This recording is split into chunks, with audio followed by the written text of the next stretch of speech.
ఎవరే అబ్బాయి? యశ్వంత్ అని. అంత బాగుంటాడా? చాలా బాగుంటుంది బాబాయ్ అమ్మాయి. ఇంట్లోవా? ఇంచుమించు అలాంటిదే. ఇంతకు అమ్మాయికి ఈ విషయం చెప్పావా? లేదమ్మా, చెప్పాలి. అమ్మా, ఏం చెప్పాలి? దేని గురించి అడుగుతున్నావు? నీ లవ్ మ్యాటర్ గురించి. అమ్మా, లవ్ ఏంటి, నేనేంటి? చిచ్చి, నేను అలాంటి పనులు చెయ్యను. ఒసేయ్, నాకు కహానీలు చెప్పకే.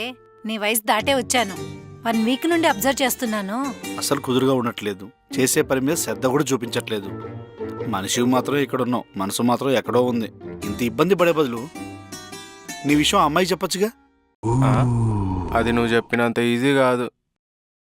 ఎందుకో? ఎందుకంటే ఏమని చెప్పనమ్మా, 4 years నుండి మేమిద్దరం ఫ్రెండ్స్. ఇప్పుడు సడన్ గా నేను లవ్ అంటే ఏమనుకుంటాడో ఏమో. అలా అని నేను తొందరపడి చెప్పాను అనుకో, కాదంటే ఉన్న ఫ్రెండ్షిప్ కూడా పోతుందేమో అని భయమేస్తుందమ్మా. అలా అని మనసులో దాచుకున్న మాట చెప్పకుండా ఎలా ఉంటావే? ఈ రోజుల్లో ఏదైనా చెప్తేనే తెలుస్తుంది. అలాంటిది నువ్వు చెప్పకుండా ఉంటే ఎలా తెలుస్తుంది అబ్బాయికి? సో లేట్ చేయకుండా చెప్పే అబ్బాయికి. చెప్పాలని నాకు ఉంది బాబాయ్, కానీ ధైర్యం చాలట్లేదు. ఓర్ని, మీరేం యూత్రా? 4G వెళ్ళిపోయి 5G కూడా వచ్చేస్తుంది. ఐ లవ్ యూ అని 3 పదాలు చెప్పడానికి ఇంతలా ఆలోచిస్తున్నావా? ఐ లవ్ యూ, ఈ 3 అక్షరాలు వినడానికి బానే ఉంటాయి, కానీ చెప్పే వాళ్ళకే దాని వెయిట్ తెలుస్తుంది. అబ్బో, చాలా డీప్ గా వెళ్ళినట్టున్నావే. త్రివిక్రమ్ లాగా పెద్ద పెద్ద డైలాగులు కొడుతున్నావు. అయితే నేను కూడా త్రివిక్రమ్ లాగే చెప్తాను విను. సంపాదించడం చేతకానోడికి ఖర్చు పెట్టే అర్హత కూడా లేదు. చెప్పే ధైర్యం లేని వాడికి ప్రేమించే హక్కు లేదు. అయినా ప్రేమించడానికి భయపడాలరా, ప్రేమని చెప్పడానికి కాదు. నీకేంటి బాబాయ్, ఖాళీగానే ఉన్నావుగా, ఎన్ని కొటేషన్స్ అయినా చెప్తావు. చెప్పేవాడికి తెలుస్తుంది ఆ బాధ ఏంటో. ఆయన నువ్వు ఎప్పుడైనా ప్రేమిస్తేనేగా తెలిసేది.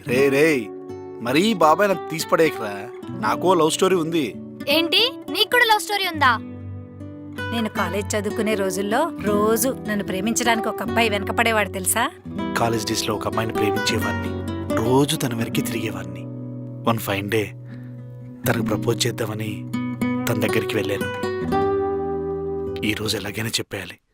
ఈ రోజు చెప్పకపోతే ఎప్పటికీ చెప్పలేను. కన్ఫామ్గా చెప్పేస్తాను. కానీ ఎలా చెప్పాలి, ఎలా చెప్తే బాగుంటుంది? ఒక ఐడియా కూడా రావడం లేదే. Cool Ravi, cool, first time కదా, ఆ టెన్షన్ ఉంటుంది. నా ప్రేమ దేవత వచ్చేసింది.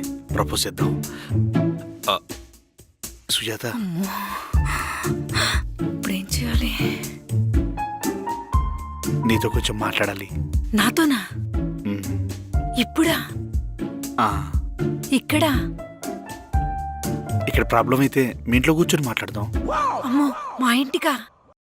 కంగారు పడకు, సరదాగా అన్నాను. త్వరగా చెప్పండి. ఇలా రోడ్డు మీద నిల్చొని మాట్లాడటం మంచిది కాదు, ఎవరైనా చూస్తారు. నీతో ఎప్పటి నుంచో మాట చెప్దాం అనుకుంటున్నాను సుజాత, కానీ ఎలా చెప్పాలో అర్థం కావడం లేదు. అదే 20 years తర్వాత అయ్యి ఉంటే ఏ ఫేస్బుక్లోనూ వాట్సాప్లోనూ మెసేజ్ చేసేవాడిని. కానీ మన టెక్నాలజీ అంత డెవలప్ అవ్వలేదు కాబట్టి మొహమాటం లేకుండా మొహం చూసి చెప్పేస్తాను. ఈ ప్రపంచంలో నేను ఎవరినైనా ప్రేమించాను అంటే అది మా అమ్మని మాత్రమే. అంతకన్నా ఇంకెక్కువ ప్రేమించింది అది మా నాన్నను మాత్రమే. ఈ అమ్మ, నాన్న, అక్క, తమ్ముడు, చెల్లి, అన్న, ఇలా ఫ్యామిలీని దాటి ఇంకెవరైనా ప్రేమించాను అంటే అది మాత్రం ఒక్క వెంకాయమ్మని. అన్నట్టు నీకు వెంకాయమ్మ అంటే ఎవరో తెలియదు కదూ? మాకు పాలు పోసే ఆంటీ. మా ఫ్యామిలీ మెంబర్ కాకపోయినా మా ఫ్యామిలీలో ఒక మెంబర్లా కలిసిపోయింది. ఇలా వీళ్ళందరినీ దాటుకొని నాకు ఒక్కరి మీద ప్రేమ పుట్టింది. అదెవరో కాదు, మా సుబ్బాయమ్మ. వీచ్ ఎవరో పురుగులేస్తూ ఉంటుంది, చాలా బాగుంటాయి. ఈసారి వచ్చినప్పుడు నీకు తీసుకొస్తాను. ఇది చెప్పడానికా పిలిచావు?